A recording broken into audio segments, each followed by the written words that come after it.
Hello and welcome to Postgres FM, a weekly show about all things PostgreSQL. I am Michael, founder of PG Mustard. This is my co-host Nikolai, founder of Postgres AI. Hey Nikolai, what are we talking about today? Let's continue discussion about UUIDs. I chose this topic because I recently implemented something myself, and also because some of my customers raised this again. So I think many people still have questions. I had was it a solo recording about UUID? Okay, it was solo episode.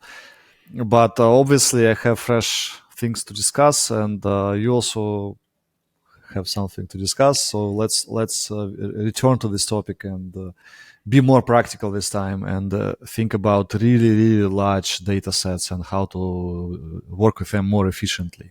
It means partitioning. UID plus partitioning. Yeah. So that's what you looked into this. Well. Mm-hmm. Yeah. So, well, let's talk about only partitioning. We are not sharding experts, so let's do only about partitioning.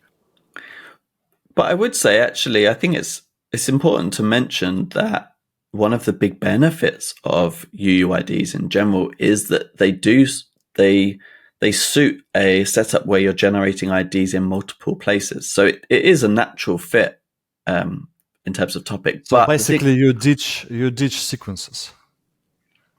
I think this lets you. I think some of the advancements we're seeing in UUIDs, some of the new implementations, some of the new standards mean that we don't have the drawbacks that typically come up in discussions of big serial versus UUID or ULID, as they're often called if they're sortable.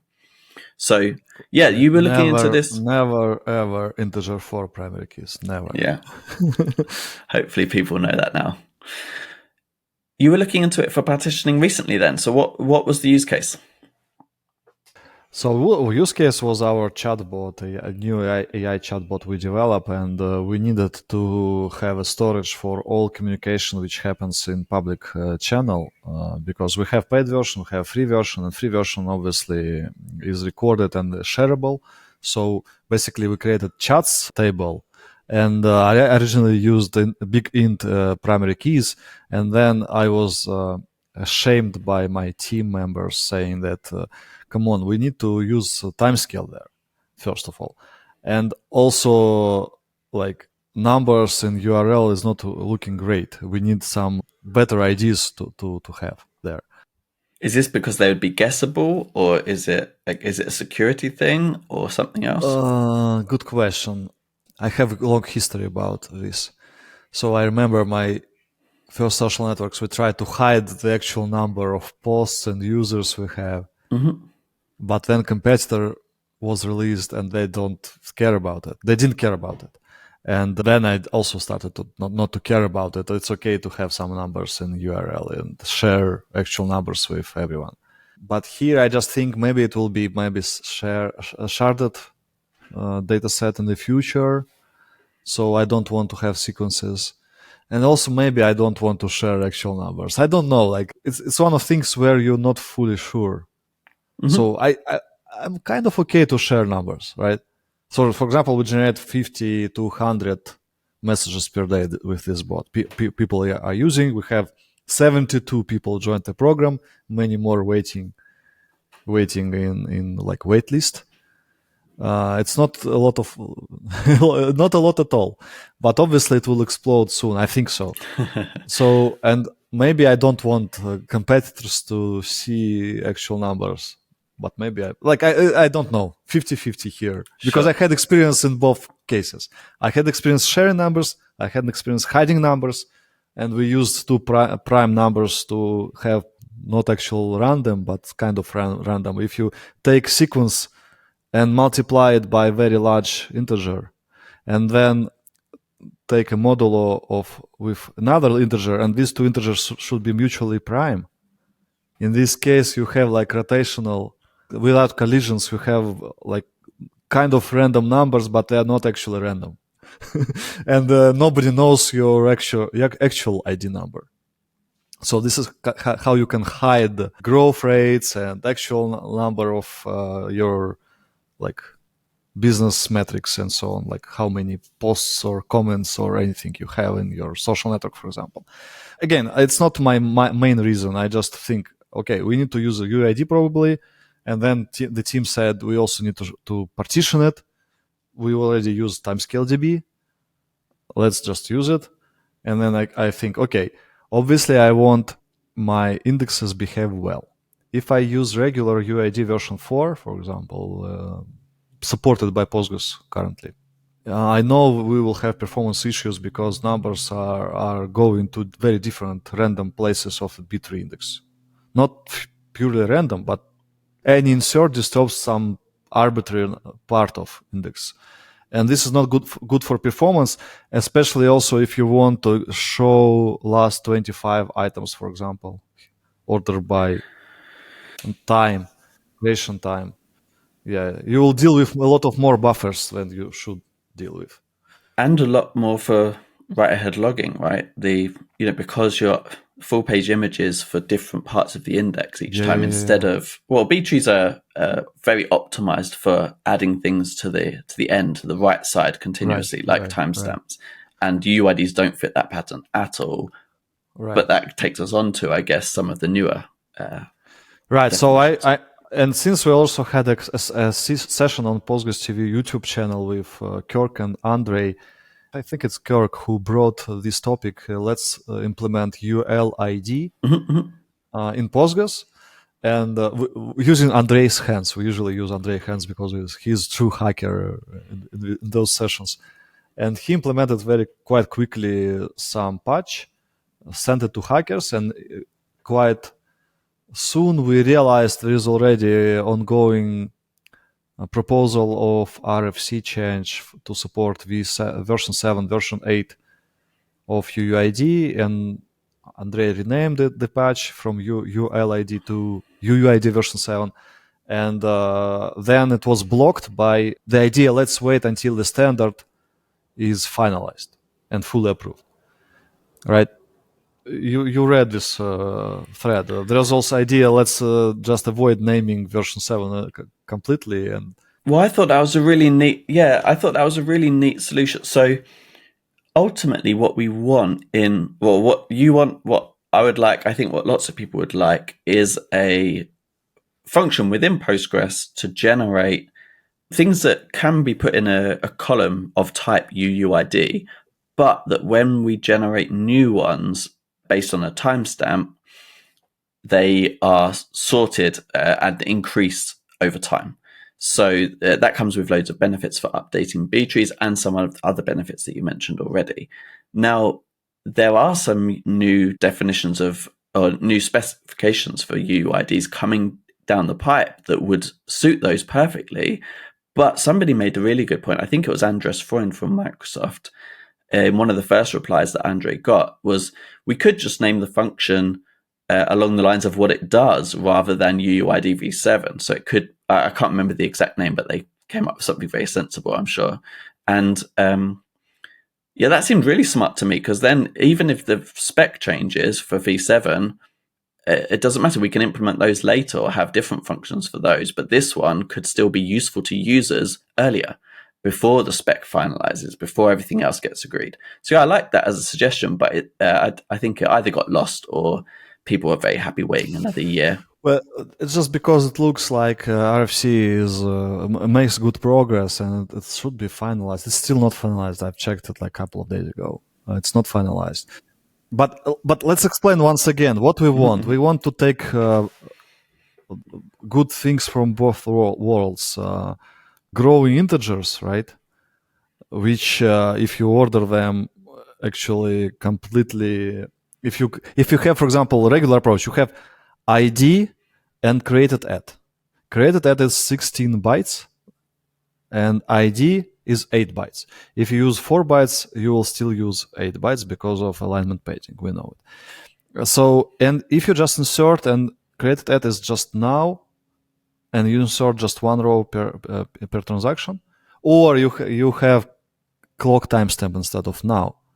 In this case, you can insert many rows. So the order of IDs and created at values will be the same. You can order Yep. by ID desk, limit 25, or you can order by created at desk, limit 25, same. And this is good. This is good benefit, and it's also good for performance because of locality of data. Yeah. Rows created inside the same second go probably in 1 or 2 pages only, like it's packed, not distributed sparsely, right?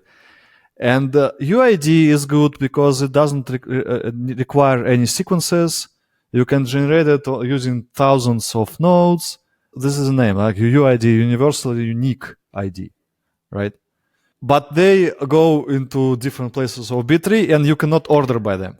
This is the main problem. In Right. like version 4 of the specification. Yeah. I'm talking about current yeah. situation. Mhm. And also with RFC, it's still not finalized, so it's also current situation if you don't use drafts, right? And this is problem. And we have good blog posts from Shopify. It's MySQL, but it's very good. They explain economical benefits from switching to different type of UID, newer type of UID. And also Hussein Nasser, sorry, I pronounced name right. And on YouTube explaining very well for backend engineers this Shopify case and why better version of UID is really better. He explains it very well, very, very well. Like his explanation is, anyone can understand this now, right? Maybe better than I just explained, right? Let's link it up. And I've actually pulled out a quote from that Shopify blog post. It said in one high throughput system, they saw a 50% decrease in insert statement duration by switching from UUID v4 to ULID for some. And you can order by them if you want 25 latest posts. You need order by, right? Otherwise, even if you don't need those, even if you don't need that, there could be significant benefits because of the way B-trees. Let's slowly move to partitioning. If you don't have orderable ID and you rely on created at column, or you can have index on created at, you can order by and using index scan on that. Okay, it's okay.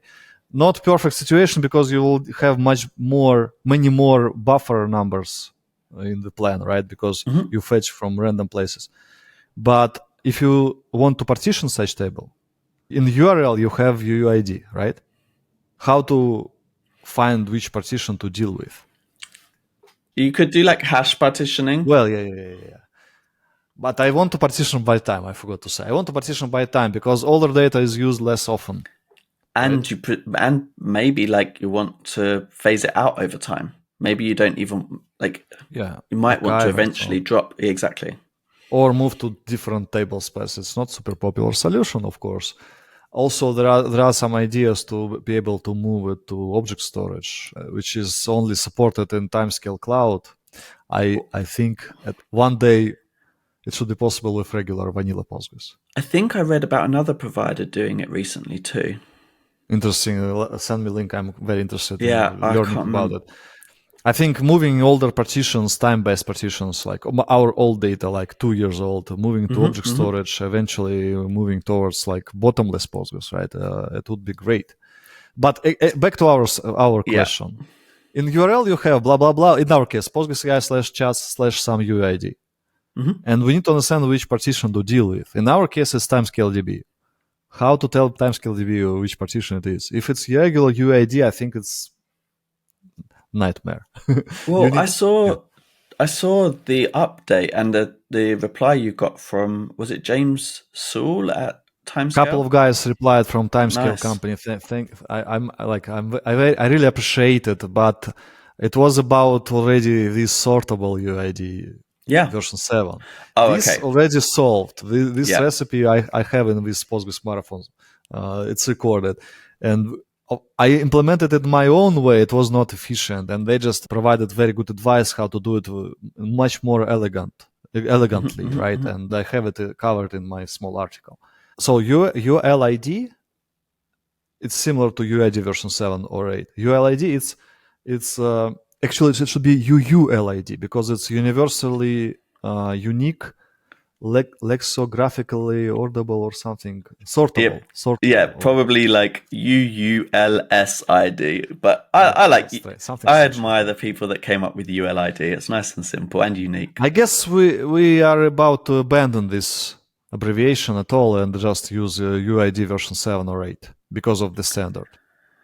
Maybe in the future we'll just say UUID because there might not be that many benefits to using the random ones. Yes, sure, you get extra uniqueness, like you get more bits assigned to the uniqueness part, but we already have so many. Like I was looking it up for version 7, and I think the spec currently says 48 bits for the timestamp. So if you're thinking about it in terms of bits, 16 bytes, yeah. So 16 bytes or 128 bits. 48 of those are reserved for the timestamp component, and there's a little bit about to specify the version, then 74 bits for the randomness. Now, naturally, in a UUID v4, you get all 128 bits for randomness. So there is less randomness possible in these ones by there may be collisions, right? Or just a slightly higher percentage chance of it, right? Like it's not. Yeah. We're still talking about especially if you're talking about in your case, the chance of collisions is just basically zero, which is why these are useful. Yeah, even if we'll have like 100 messages per second, we will be fine. Yeah, exactly. And we can generate them on any server, basically. Well, clock, how clocks are set will be a question, of course, but yeah. Yeah, this is the this needs to be UTC, right? So this version 7 or ULD or version 8, version 7 and 8, they distinguish in precision, right? Only, right? That was my understanding. The idea is let's take timestamp and let's generate regular UID and then, or something like that, and then produce a new UID, the prefix of which will be, not prefix, first bytes of which will be corresponding to timestamp, so they will be sortable. Right. If you can order by and with very, very high confidence, you can say this corresponds to created at timestamp. Right. And actually, the interesting thing, so the Postgres is on pause, right? Waiting for RFC to be finalized. I mean, I actually started to doubt that Postgres 17 will get it. This idea to change name and just provide something not depending on the RFC is good, but I guess consensus was maybe not consensus, but what I saw from this PostgreSQL hackers mailing list, people decided to wait until the RFC, and it's not fully clear. I checked the status; it's still like waiting for some reviews, but it's not fully clear when it will be finalized. So I guess Postgres 17 will not have it. My experience with these things is it depends. If a couple of people get excited about this, if somebody ends up needing it, somebody commits it, if somebody puts a patch together that can generally be agreed on and somebody else is willing to review it, it could get in. But it depends on a couple of people at least having the energy and I just remember Peter Eisentraut's comment that we should probably wait for standard, and Peter Eisentraut is very close to some standards, like including SQL standards. So it's a very, very important comment. My impression is that we're just waiting for RFC. But good news is that you can generate it on any application code yourself. Yeah. Right? There are many ULID or this UID version 7. If RFC is not yet finalized, it's very called already version 7. You can do it, and you can find on GitHub a lot of stuff. But you can also generate it using PLPG-SQL. Yeah. And additionally, Daniel Verite, I hope I pronounce. Sorry, guys, if I pronounce names wrong. Showed some proposal how to generate it using PLPG-SQL. And then I asked, I'm just looking at the code, I'm saying, we don't need actually PLPG-SQL here. We can use it with regular SQL function. And then he answers, yes, just scroll down. the same GitHub discussion, it was GitHub gist. I see SQL function. It's quite simple. And I just started to use it. So I used that function. And I just generate UID v7 using small SQL function. That's it. But then the very big question, do we really need created at timestamp? if we have timestamp already present in this UID value, which is 18 bytes, and we don't need a very good precision, maybe we can extract timestamp back. And the answer is yes. I saw Andrei's comment in PGSQL Hackers saying that the authors of the RFC proposal don't encourage it, extraction of UUID version 7 values, extraction of timestamp. But for partitioning, we actually need it. And also we need it if we want to just drop our created at column, because why? We have created at right here.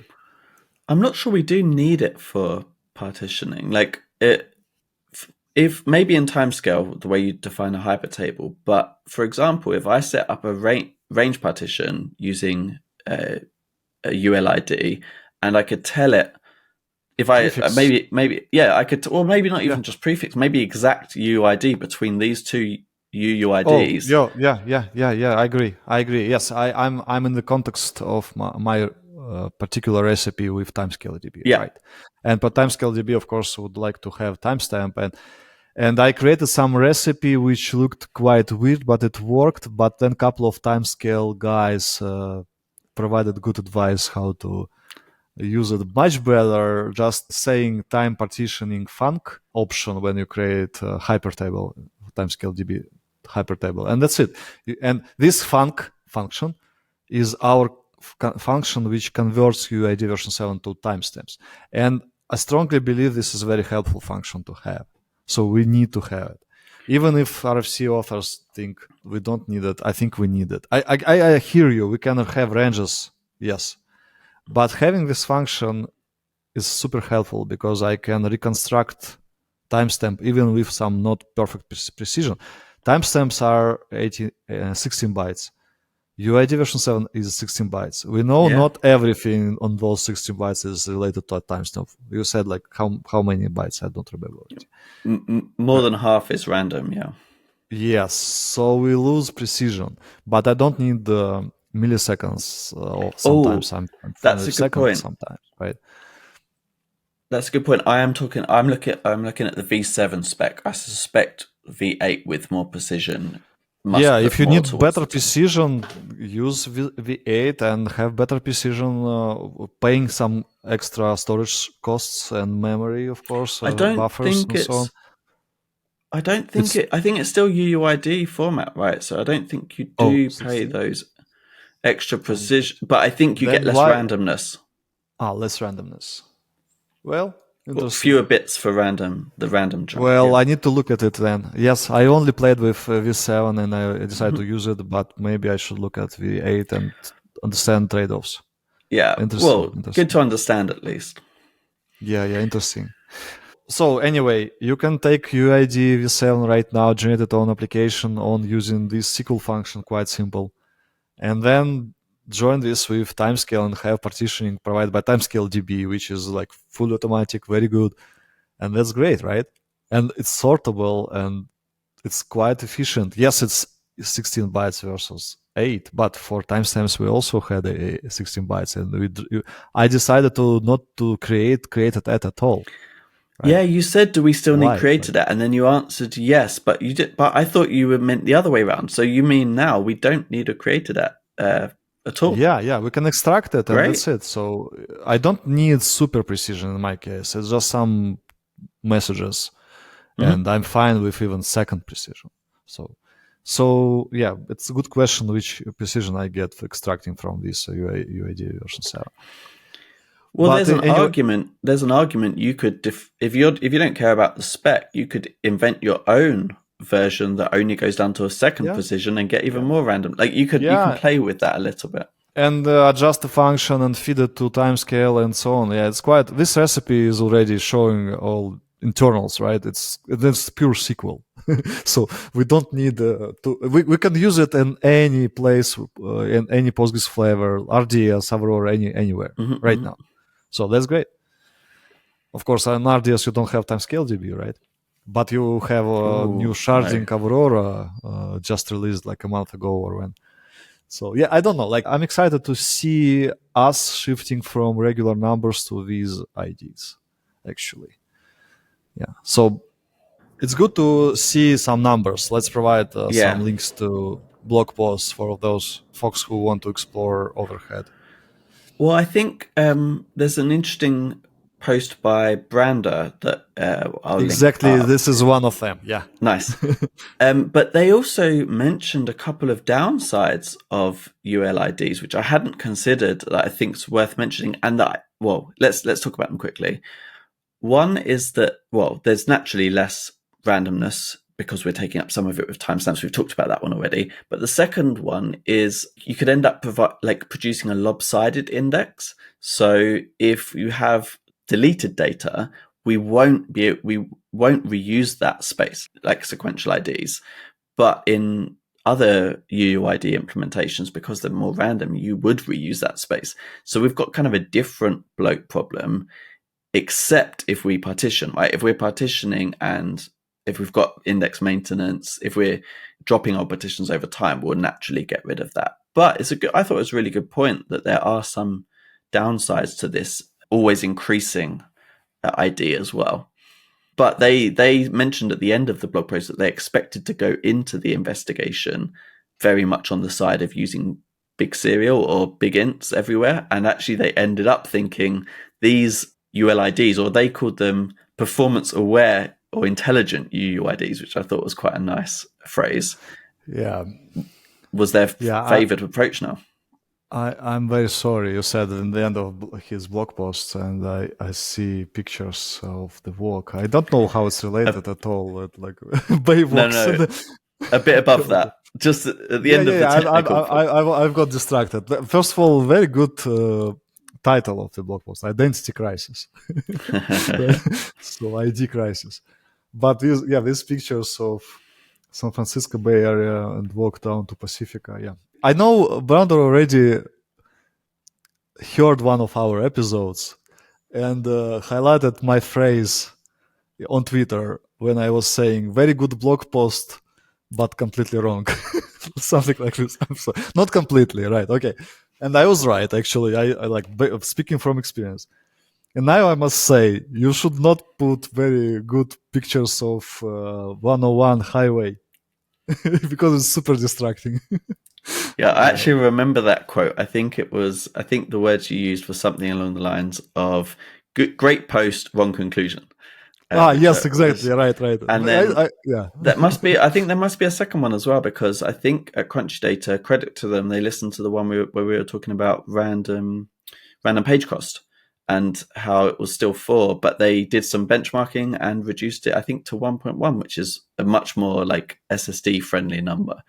So maybe they listened to 2 episodes. And also I also learned from this action, which was full up. I also learned that 1.0 probably is not better than 1.1, which is interesting because they had numbers. Yeah, they had some numbers proving that 1.1 better than 1.0. So this is super interesting. Next time I touch this area, I will pay attention to their numbers. Nice. Yeah, that's good. Were there any other posts or things that you've seen that you wanted to draw people's attention to?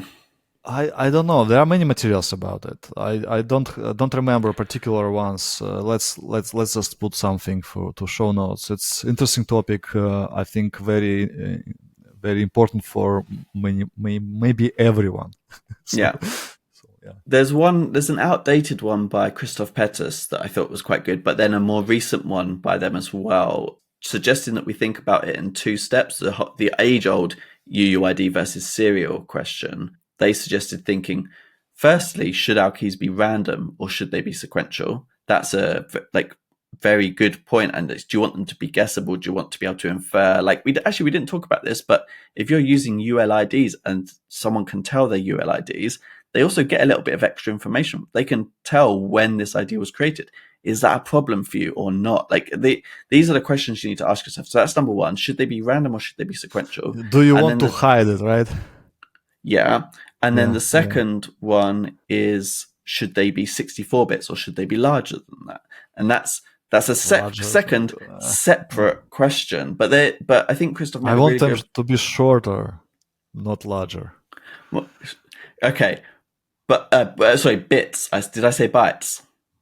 I meant I don't remember. anyway, the point is how much randomness, like how much entropy do you need, and that's Collision risks, basically. yeah. But these two questions, they're separate questions, and Christoph made a really good point that often they get conflated in these arguments between like people that argue for UUIDs are arguing along one of these questions, and people that argue for big ints are just completely ignoring that question and going down a completely different question. So I think asking both of those questions is important before picking your ID. We could handle collisions, maybe, I don't know, like maybe in certain conflict and just adjusting last bytes slightly on conflict, right? Yeah, well, I'm not sure. I'm just thinking like out of loud. But yeah, in terms of likelihood of collisions, I actually haven't done the math to how many, like how unlikely they are. But I think they're pretty minuscule likelihood, at least in most of the definitions. Depends on the volumes you're trying to ingest in your database. Yeah, of course. So. Yeah. But anyway, I think next time we build new system, we need to think, should we use these like integer 8 surrogate keys at all, or maybe it's time for UID version 7, version 8 with partitioning. Like, actually, my response to my team was partitioning. Come on, like we know how to handle billion rows easily in one physical table. Let's just grow it until billion. And they said, no, let's do like it's so easy. Like let's just do it in normal way. Okay. We have partitioning. We have UID version 7, modern approach. Well, but not last question from me. What chunks interval did you go for, or what partition size? Oh, it's a good question. I actually need to check because I remember for development, I think I used for experimentation, I used 1 hour chunks, very small, like tiny. Because I saw even smaller in your test setup. Well, maybe minute just for testing, but eventually I think it will be, I don't know, days or weeks, but it will be smaller chunks. TimescaleDB is good with small chunks. A lot of small chunks. Oh, really? Not months. Well, maybe months, actually. It depends. Actually, it depends. It's a good question. I need to reconsider it. I need to finalize, but we can adjust it over time as well, I think. Yeah, I wouldn't be surprised if you start off much longer and then go smaller and smaller. Makes sense.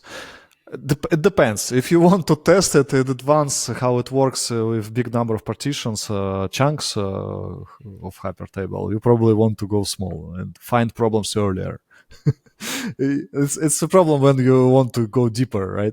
But if you're building a normal system, of course, it makes sense. I think the rule of thumb is, it's not about timescale. The rule of thumb with except timescale partitioning for all tables which exceed 100 gigabytes, maybe actually 10 gigabytes. And this rule of thumb, so to speak, was raised by several folks. I listened to them very well. Like they words matter to me at a lot of sense. So why 100 gigabytes, right? Why 100 gigabytes? Why? It's just like, okay, it's some empirical rule based on, for example, Alexander Kukushkin said, based on Zalando experience, it was 100 gigabytes.